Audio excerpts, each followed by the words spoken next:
The frozen winds of Kepler 442c howled across the barren landscape as the massive excavation machines carved through layers of ancient ice.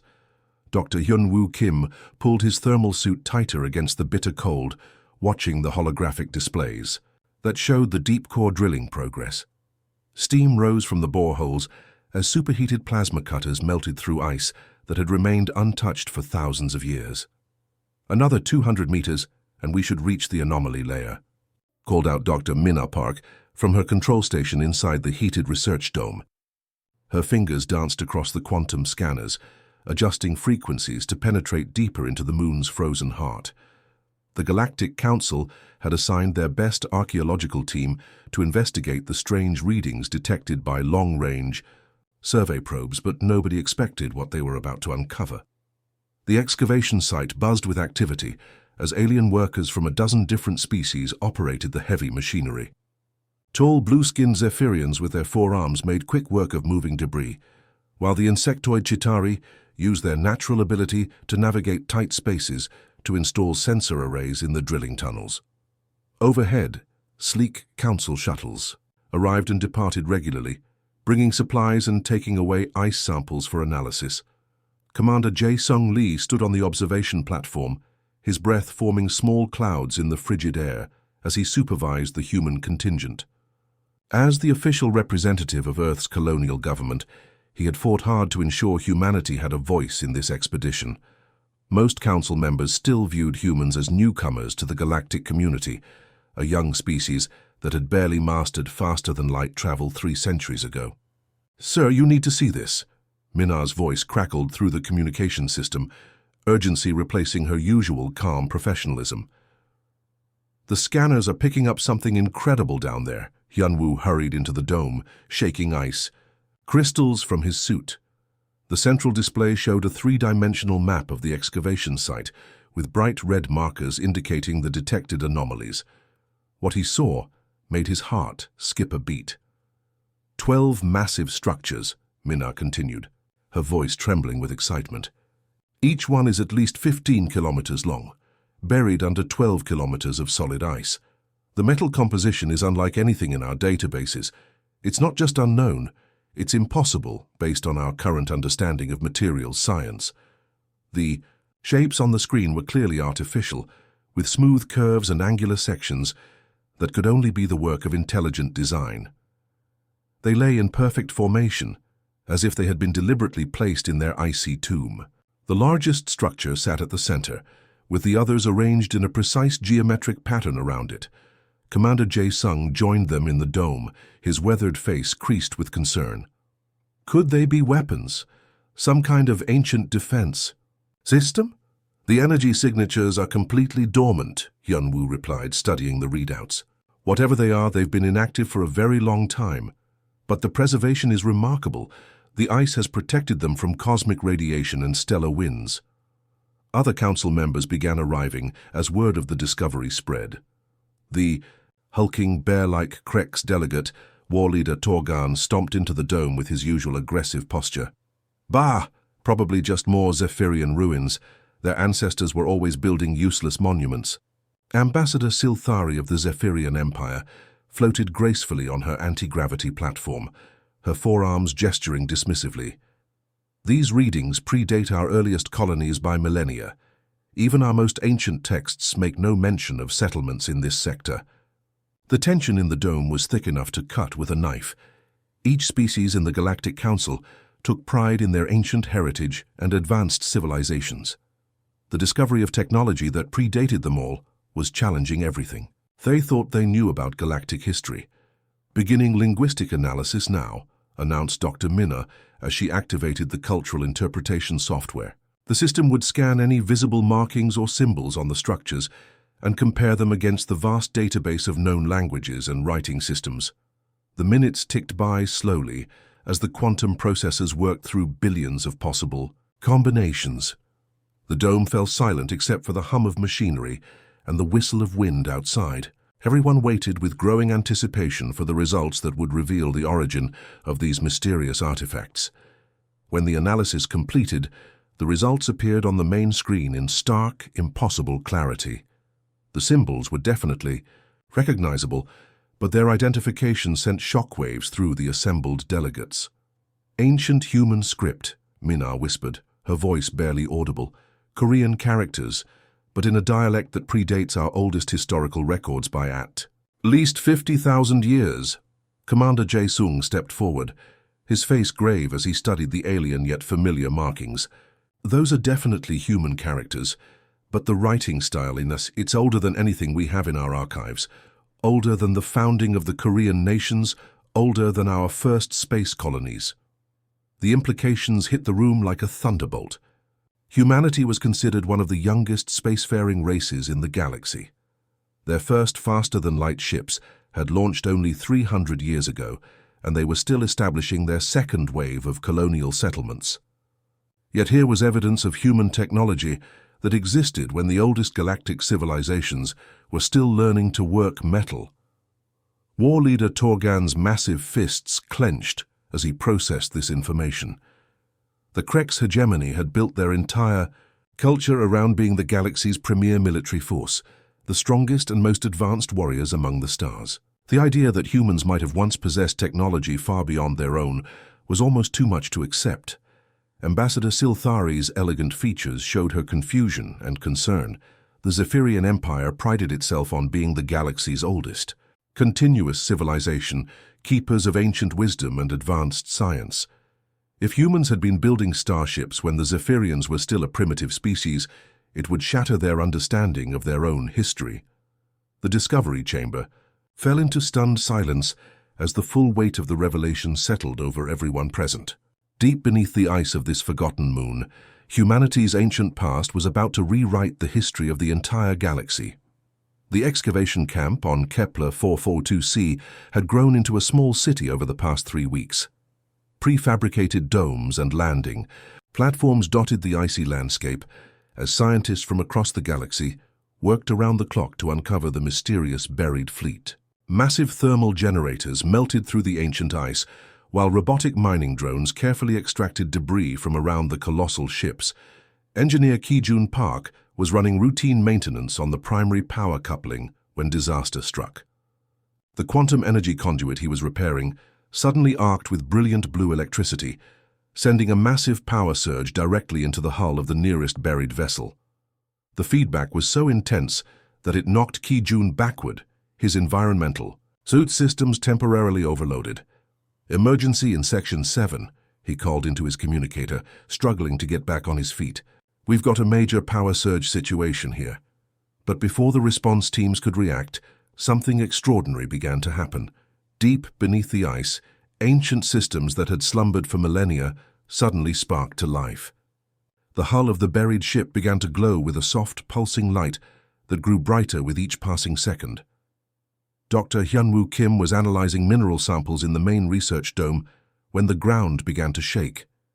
At first, he thought it was another ice shift, common on moons with unstable, frozen surfaces, but the trembling grew stronger, more rhythmic, like the heartbeat of some massive creature awakening from a deep sleep. "Seismic activity is off the charts," shouted Dr. Minna Park from her monitoring station. "But this isn't natural. The vibrations are coming from the buried ships themselves." Outside, the ice began to crack in perfect geometric patterns. Steam rose from the fissures as thousands of years of accumulated frost melted in minutes from the heat generated by the awakening vessels. The alien workers scattered in panic as the ground beneath their feet became unstable. Commander Jae-sung Lee activated the emergency protocols, his voice booming across the camp's communication system. "All personnel to safe distance positions.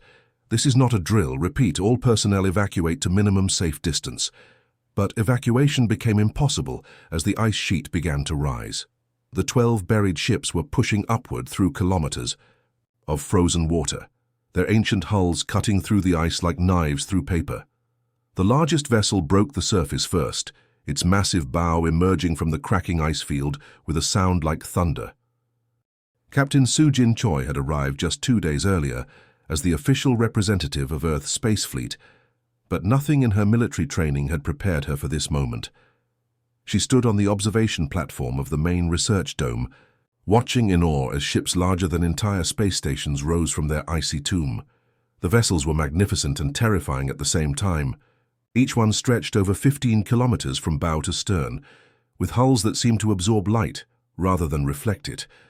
Strange symbols pulsed along their sides with an inner glow, and weapon ports that could swallow fighter craft whole dotted their surfaces.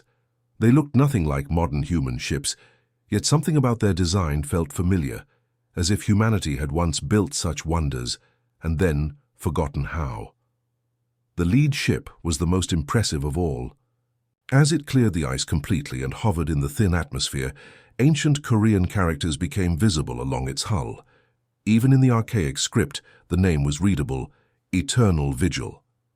The floating giants arranged themselves in perfect formation above the excavation site, their massive forms blocking out the distant sun and casting the entire area into shadow.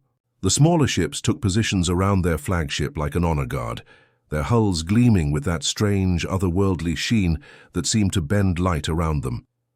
Then, without warning, a communication signal pierced through every electronic device in the camp. The voice that emerged spoke in Korean, but in dialects so ancient that even the translation software struggled to interpret the words. "I am Warden Prime," the voice announced, each word carrying the weight of countless millennia. "Guardian of the First Fleet, protector of humanity's legacy, I have waited 51,732 years for this moment." The alien delegates who had gathered for the excavation stood in stunned silence. War leader Torgun, of the Krek's hegemony, found himself looking up at ships that dwarfed his own mighty battlecruisers. Ambassador Silthari of the Zephyrian Empire watched her instruments register energy readings that exceeded anything in their most advanced databases.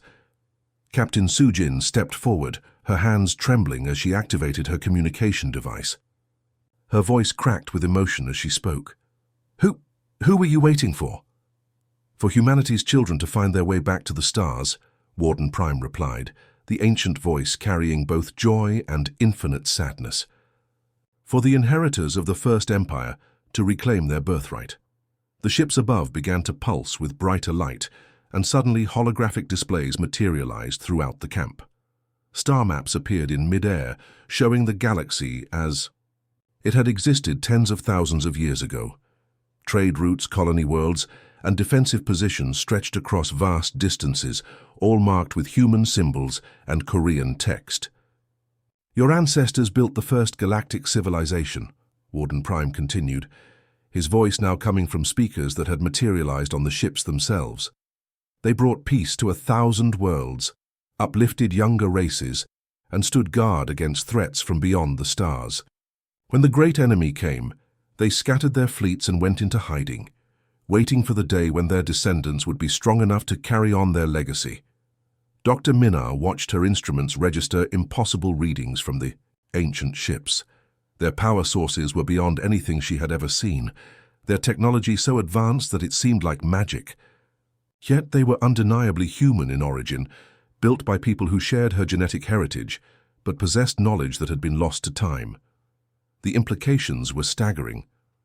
Humanity wasn't a young species stumbling toward the stars, but the descendants of an ancient empire that had once ruled the galaxy. These ships, these impossible vessels that hung in the sky like fallen gods, were proof that humans had once been the most advanced civilization in known space. As the reality of the situation sank in, Captain Sujin realized that everything was about to change. The balance of power in the galaxy, the relationships between species, the very understanding of history itself, all would be rewritten by the awakening of these ancient guardians. The sleeping giants had awakened, and with them, humanity's forgotten destiny among the stars. The transport shuttle carrying Captain Sujin Choi and her team docked with the Eternal Vigil through an airlock that opened with whisper-quiet precision. As they stepped aboard the ancient vessel, their boots made no sound on floors that seemed to absorb every footstep. The corridors stretched endlessly in both directions, lit by soft panels that activated as they approached and dimmed behind them as they passed. "The ship is responding to our presence," whispered Dr. Minna Park, running her scanner along the walls. "These aren't just lights. There's some kind of bio-neural interface. The ship knows we're here. Commander Jae-sung Lee kept his hand near. His sidearm, though he doubted any human weapon could harm something this advanced. The walls themselves seemed alive, with subtle patterns flowing beneath their surface like slow-moving rivers of light. Strange symbols appeared and disappeared along the corridor edges, as if the ship was trying to communicate in a language they had forgotten. They were escorted by floating orbs of light that moved ahead of them like friendly spirits, guiding them through passages that seemed to shift and change. Dr. Hyunwoo noticed that the ship's interior was far larger than its external dimensions should have allowed, suggesting technology that bent space itself.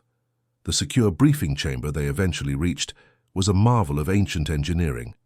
The room was circular, with walls that displayed a panoramic view of the galaxy as it currently existed. Stars twinkled in real time, and Captain Soo-jin could see the tiny dots that represented the various fleets of the Galactic Council patrolling their territories. "Welcome aboard the Eternal Vigil," came a voice that seemed to emanate from the very air around them. "I apologize for the delay. It has been quite some time since I hosted living beings." The center of the room began to shimmer with quantum energy, and slowly, a holographic figure materialized. Warden Prime appeared as a tall man with distinctly Korean features, wearing what looked like ancient military dress uniform decorated with symbols that predated any known human civilization. His face was stern but kind, with eyes that held the weight of countless centuries. "You are Captain Soo-jin Choi," he said, his voice carrying perfect pronunciation despite the archaic Korean dialect he spoke. "Descendant of the Choi lineage that once served as admirals in our stellar navy. Your genetic signature matches our records exactly." Soo-jin felt her knees go weak. You have records going back 50,000 years. Every human who ever served aboard our ships, every family that contributed to the Empire, every soul who helped build our civilization among the stars," Warden Prime confirmed. "Your Dr. Hyun-woo Kim is descended from the Kim engineering dynasty that designed our faster-than-light engines. Dr. Min-ah Park's ancestors were among our finest scientists, pioneers in quantum mechanics and stellar cartography." The room around them transformed as Warden Prime began his tale. The walls became windows into the past, showing images of ancient Earth as it had never appeared in any history book. Cities that reached into the clouds stood beside oceans that sparkled with orbital elevators. Massive shipyards floated in space around the moon, constructing vessels that made modern starships look like toys. 50 millennia ago, your ancestors didn't just reach the stars, Warden Prime explained, his voice filled with pride and sorrow. They conquered them. The Korean stellar dynasty, working alongside the United Nations of Earth, established the first true galactic civilization. We didn't just explore space, we tamed it. The holographic displays showed star maps of impossible scope. Trade routes connected thousands of systems, with human colonies stretching from the galactic core to the outer rim. Massive space stations served as diplomatic centers, where hundreds of alien species gathered to conduct business and maintain peace. "We were explorers, teachers, protectors," Warden Prime continued. "When we encountered younger races struggling to understand fire, we showed them the stars. When primitive species faced extinction from natural disasters, we relocated them to safer worlds. When conflicts arose between different civilizations, we mediated peace." Dr. Hyun-woo leaned forward, studying the historical records with growing amazement. These species, the Zephyrian Empire, the Krex hegemony, the Chitauri, collective, they're all here in your files. Primitive tribes when we first encountered them, Warden Prime confirmed, with something resembling paternal affection. The Zephyrians were barely capable of bronze working when our scouts found their homeworld. We taught them metallurgy, mathematics, the principles of flight. The Krex were nomadic hunters living in caves, constantly at war with themselves. We showed them agriculture, architecture, the concept of honor in battle rather than mere survival. The displays showed images of early contact between humans and the various alien species. Human teachers working alongside young Zephyrian students, human engineers helping Krex warriors build their first cities, human medics tending to injured Chitauri in primitive hive colonies. You were like parents to the entire galaxy, Minar whispered in awe. We guided their development, protected them from cosmic threats, helped them reach the stars, Warden Prime replied. They were our children, in every sense that mattered. We watched them grow, celebrated their achievements, mourned their losses. The galaxy was one great family, with humanity serving as the elder siblings looking after the younger ones. Captain Sujin felt tears forming in her eyes as she watched scenes of ancient human ships defending alien worlds from asteroid impacts, rescuing survivors from dying stars, establishing the trade networks that would eventually become the foundation of modern galactic civilization. What happened to this empire, she asked, though part of her dreaded the answer. How did something so magnificent just disappear from history? Warden Prime's expression darkened, and the cheerful images around them faded to black. When new pictures appeared, they showed something that made everyone in the room step backward in instinctive fear. The Void Devourers came from beyond our galaxy, he said, his voice heavy with ancient grief. Entities of pure hunger that existed only to consume. They fed on stellar energy, draining entire suns until they collapsed. They absorbed planetary cores, leaving dead rocks floating in space. Wherever they passed, they left nothing but emptiness behind. The holographic displays showed the horror of that ancient war. Massive human fleets engaging creatures that defied description, beings of shadow and hunger that seemed to absorb light itself. Planets being drained of all energy, their surfaces cracking as their cores were consumed from within. We fought them for centuries, Warden Prime continued. Our greatest weapons, our most advanced technologies, our bravest warriors, but they were not just invading our galaxy, they were consuming it. Every victory cost us entire star systems. Every battle meant the loss of billions of lives. How did you stop them? Commander Jae-sung asked, his military mind trying to comprehend warfare on such an impossible scale. We didn't stop them, Warden Prime replied grimly. We made a sacrifice that broke our hearts but saved everything we loved. The greatest minds of our empire developed a desperate plan. We would scatter our most advanced fleets to hidden locations across the galaxy, put them into deep stasis and wait. How people would go into hiding, their memories suppressed, their technology abandoned. The Void Devourers would find nothing left to consume and would move on to other galaxies.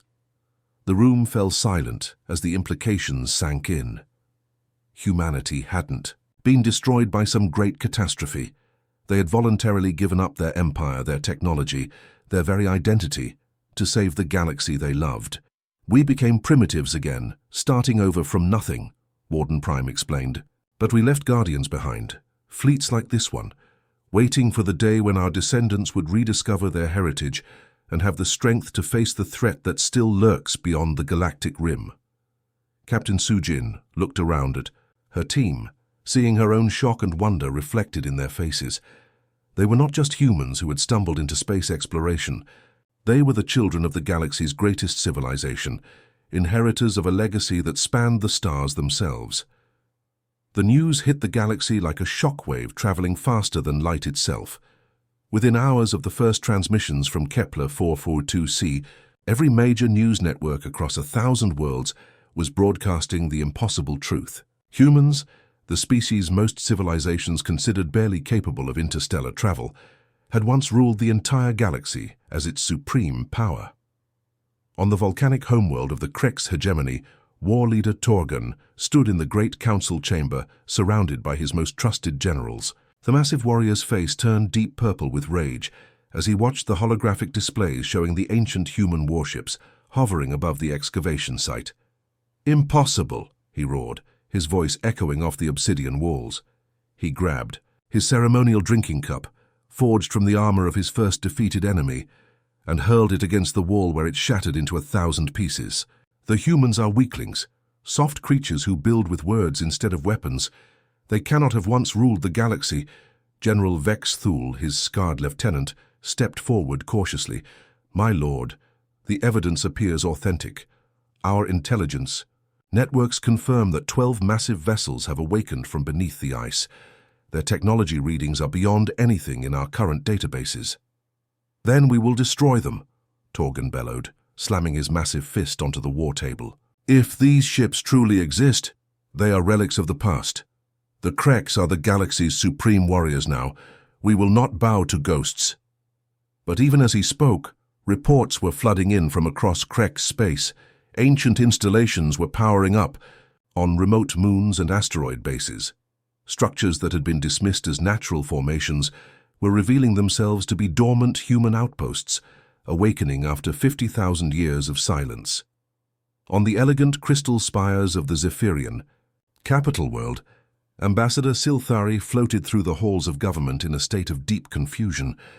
Her forearms gestured frantically as she addressed the High Council, her usually melodious voice strained with disbelief.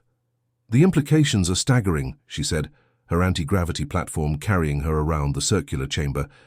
"If the humans truly were our predecessors, then everything we believed about our own history is wrong. Our most sacred texts speak of the first shepherds who guided us to the stars, but we always assumed they were mythical beings." Elder Zephara, oldest member of the council, raised one of his many tentacles thoughtfully. "Perhaps they were.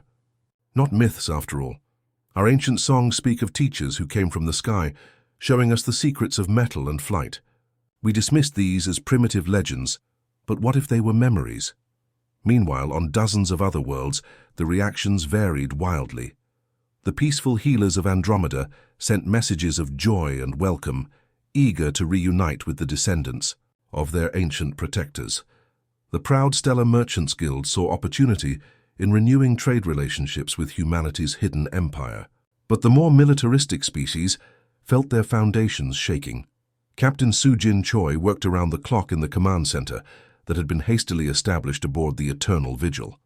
The ancient ship had become the unofficial headquarters for humanity's response to the crisis, its quantum communication arrays allowing instant contact with Earth and all human colonies across the galaxy. "Earth Command is in chaos," reported Lieutenant Donghyun Lee from his communication station. "Half the government wants to immediately claim sovereignty over all former human territories. The other half is terrified we're about to start a galactic war." Commander Jae-sung coordinated with human military commanders scattered across dozens of colony worlds. Most of humanity's fleet consisted of small exploration vessels and cargo ships, nowhere near powerful enough to face the advanced warships of the major galactic powers if conflict erupted. "Our colonies are reporting strange activities," he told Sujin. "Ancient structures are awakening on worlds we thought were uninhabited. Some of our mining operations have accidentally uncovered what appear to be dormant defense systems." Dr. Minar Park barely slept as she worked to understand the technology that surrounded them. The ship's systems were beyond anything she had ever imagined, operating on principles that seemed to blend science and what could only be called magic. "Captain, you need to see this," she called from her analysis station. "Warden Prime has been activating hidden installations across the galaxy. I'm tracking at least 300 separate signals, and that's just the ones we can detect. The scope of this ancient network is incredible." The political situation deteriorated rapidly as news spread. Some species began recalling their fleets to defend their homeworlds, fearing that humanity might try to reclaim their ancient empire by force. Others demanded immediate audiences with human representatives, seeking to negotiate new treaties based on this changed reality. The Chitauri Collective, with their insectoid efficiency, were among the first to adapt. Queen Zithkara sent a formal message acknowledging humanity's historical role as their protectors and requesting renewed guidance. But for every species that welcomed the revelations, another saw them as a threat to the existing order. In the depths of space, automated beacons that had been silent for millennia suddenly blazed to life. Ancient human waypoints marked safe passages through dangerous nebulae, while forgotten mining stations began processing asteroids with technology that made modern equipment look primitive. The galaxy itself was remembering its human heritage, but the celebration was short-lived. As Captain Sujin reviewed reports from the awakening installations, Warden Prime materialized beside her with an expression of grim concern. "Captain," the ancient AI said, his holographic form flickering with urgency, "my deep space sensors are detecting familiar signatures at the galaxy's edge. Long-range scanners that have been dormant for 50,000 years are now reporting contacts that match signatures from the ancient archives. Sujin felt her blood turn cold. The Void Devourers. Their scout vessels are already probing the outer rim, Warden Prime confirmed. The energy signatures from our awakening fleet have attracted their attention. They know that someone with advanced technology is active in this galaxy again. Based on their approach vectors and speed, we have perhaps 6 months before their main force reaches inhabited systems. The command center fell silent as everyone processed this information. Dr. Hyun Woo looked up from his historical analysis with dawning horror. If they destroyed your entire civilization 50,000 years ago, how do we fight something like that? We do what humanity has always done, Warden Prime replied, his voice carrying the weight of ancient wisdom and infinite sadness. We protect those who cannot protect themselves, even if they fail to understand, even if they hate us for it. Outside the ship's viewports, the galaxy continued its ancient dance of stars and worlds, unaware that its greatest test was approaching. From the darkness between galaxies, the children of humanity's greatest empire would soon face the same enemy that had once forced their ancestors to sacrifice everything they held dear. The gathering storm was about to break, and this time there would be nowhere left to hide. 20. Hyperspace portal tore open like a wound in space itself, crackling with violent energy as the Krex armada burst through. 200 warships emerged in perfect battle formation, their hulls bristling with plasma cannons and missile pods. War Leader Torgan stood on the bridge of his flagship, the massive dreadnought Blood of Conquest, watching the ancient human vessels floating peacefully near the excavation site. "Look at them," he sneered to his bridge crew, his scarred face twisted with contempt. 12 old ships against our entire battle fleet. The humans have grown soft and weak during their years of hiding. Today we remind the galaxy who the true warriors are. The Krex war songs began immediately, broadcast across all communication channels, deep, rhythmic chanting that spoke of glory in battle and death before dishonor. The sound echoed through space as 200 ships began their attack approach, confident that superior numbers would guarantee victory. "All ships, assume attack formation Crimson Storm," Torgan commanded. "Target their weapons systems first. I want them disabled, not destroyed. The galaxy needs to see them surrender." Captain Sujin Choi stood on the bridge of the Eternal Vigil, watching the approaching armada with a mixture of sadness and determination. Around her, the ancient ship's systems hummed with barely contained power. Control panels that had seemed like mere decoration now revealed themselves as sophisticated weapons interfaces.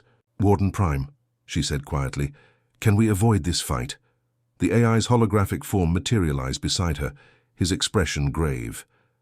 "I have been attempting to communicate with War Leader Torgan for the past 17 minutes. He refuses to respond to diplomatic channels. It appears the Krex have chosen violence over wisdom." Dr. Minna Park monitored the incoming fleet from her sensor station, her instruments barely able to process the readings from the ancient human ships.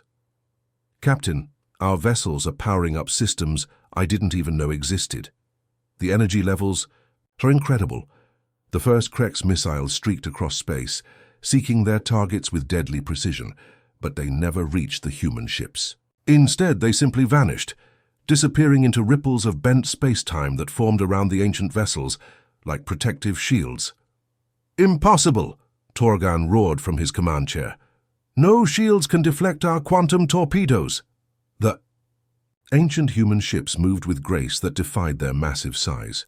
They didn't accelerate like normal vessels, but seemed to slide through space itself, repositioning without visible thrust or engine burn. The 12 ships spread into a formation that looked almost ceremonial, like dancers taking their positions for an ancient performance. "This is your final warning," Warden Prime's voice broadcast across all channels, speaking in the Krex language with perfect pronunciation. "Stand down your weapons and withdraw your fleet. We do not wish to harm the children of those we once protected." War Leader Torgan's response was to order his entire fleet to open fire at once. The space between the two forces lit up with energy beams, plasma bolts, and kinetic projectiles. The concentrated firepower of 200 warships focused on the 12 ancient vessels in a display that should have vaporized anything in its path. Captain Sujin watched in awe as the weapon's fire struck some kind of energy barrier around the human ships and simply ceased to exist. The deadly projectiles didn't bounce off or explode against shields. They were absorbed, converted into harmless energy that dissipated into space. "Beginning defensive measures," Warden Prime announced calmly. The ancient ships didn't return fire, in any conventional sense. Instead, they began to glow with an inner light that pulsed in complex patterns. The light spread outward in waves, washing over the Krek's fleet like a gentle tide. The effect was immediate and devastating. Krek's warships found their weapon systems shutting down one by one, not destroyed or damaged, but simply deactivated, as if some invisible hand was reaching into their ships and switching off their most advanced technology. Navigation systems locked onto peaceful courses. Life support remained fully functional, but anything designed to cause harm became inert. "What are you doing to my ships?" Torgan demanded over the communication channels, his voice cracking with confusion and growing fear. "What we did 50,000 years ago when your people were too young to understand the difference between strength and cruelty," Warden Prime replied gently. "We are teaching you that true power protects rather than destroys." The battle, if it could even be called that, lasted exactly 4 minutes and 17 seconds. When it ended, 200 Krek's warships floated helplessly in space, their crews unharmed but their aggressive capabilities completely neutralized. Not a single shot had been fired by the human vessels, yet they had achieved total victory without causing a single casualty. The surviving Krek's commander, his voice barely a whisper, asked the question that everyone in the galaxy would soon be wondering: "How?" "Your people have forgotten," Warden Prime responded with infinite patience. "But mine remember. We once sang you lullabies when your species was young. We taught you to walk among the stars. We protected you from nightmares you were too innocent to understand." As news of the encounter spread through galactic communication networks, something extraordinary began to happen. On worlds across the galaxy, ancient stories that had been dismissed as primitive mythology suddenly took on new meaning. The Zephyrian, tales of the sky teachers who brought them fire. The Chitauri legends of the great protectors who saved their hive worlds from cosmic disasters. The Krek's own forgotten stories of the first warriors who taught them honor instead of mere survival. Dr. Hyunwoo worked frantically to catalogue the flood of historical data emerging from species across the galaxy. "Captain, we're receiving transmissions from dozens of worlds. Archaeological sites are being re-examined. Ancient texts are being translated with new understanding. The evidence of humanity's ancient empire is everywhere, once you know what to look for." But the celebration was short-lived. Long-range sensors began detecting massive distortions at the galaxy's edge. Dark shapes were materializing from the void between galaxies, entities so alien that they barely registered on conventional instruments. "Void Devourers have found us," Warden Prime announced, his voice heavy with ancient sorrow. "They have followed the energy signatures from our awakening. The enemy that destroyed our empire 50,000 years ago has returned." Captain Sujin looked out at the disabled Krek's fleet, then at the readings showing more alien vessels approaching. From across the galaxy, species that had been enemies minutes before were now potential allies in a fight for survival that none of them truly understood. "All ships, this is Captain Sujin Choi of the Eternal Vigil," she broadcast on all channels. "The galaxy faces a threat greater than any of our individual conflicts. Humanity offers its protection, not as conquerors, but as guardians. We invite all species to stand together as our ancestors once did." The response was immediate. Krek's ships, their weapon systems slowly coming back online, took positions alongside the ancient human vessels. Zephyrian fleets arrived through hyperspace portals, their elegant ships gleaming with purpose. The Chitauri sent their swarm fighters, while the healers of Andromeda brought their hospital ships to tend the wounded. As the united galactic fleet formed around the 12 ancient guardians, Captain Sujin understood something that her ancestors had known 50,000 years ago. Humanity's greatest strength had never been in superior weapons or advanced technology. It was in their willingness to sacrifice everything to protect others, even those who didn't understand or appreciate that protection. The first battle against the returning Void Devourers began as dark shapes emerged from the space between stars. But this time, humanity didn't stand alone. They had their children beside them, species they had once protected, now ready to fight alongside their ancient guardians. The galaxy's true protectors had returned, not as conquerors seeking to reclaim their empire, but as the parents they had always been, ready once again to stand between their children and the dark. The end.